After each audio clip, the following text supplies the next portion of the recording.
Charles IX, Catherine de Médicis, Marguerite de Valois, des visages légèrement de trois quarts sur fond neutre, saisissant de réalisme, peint par l'un des plus grands portraitistes de l'époque, François Clouet. Techniquement, ce sont des chefs-d'œuvre. Ils sont peints sur bois, c'est de la peinture à l'huile, donc c'est une technique qui vient des Flandres, vous voyez, on ne voit pas la touche du peintre, hein. C'est extrêmement précis, extrêmement minutieux, et ça va faire finalement la fortune de ces portraits. Ils vont être très recherchés, et surtout ce qu'on aimait beaucoup à l'époque, c'est qu'il y avait une véracité, c'est-à-dire qu'on reconnaissait le personnage représenté. Et ça, c'était une grande nouveauté. Ces portraits sont de retour pour l'été dans leur ancienne demeure, en Touraine.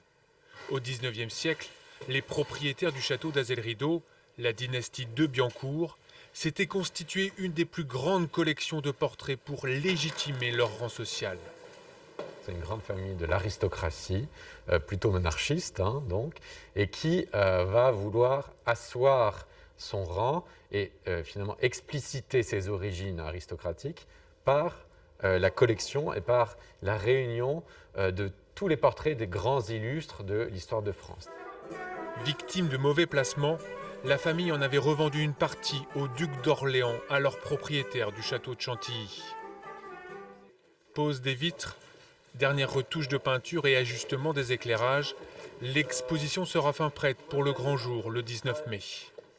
Il faut être au service de l'œuvre, de ce que l'on vient voir. On ne vient pas voir une scénographie, on vient voir des œuvres d'art. On voulait que les regards soient l'intensité de l'exposition.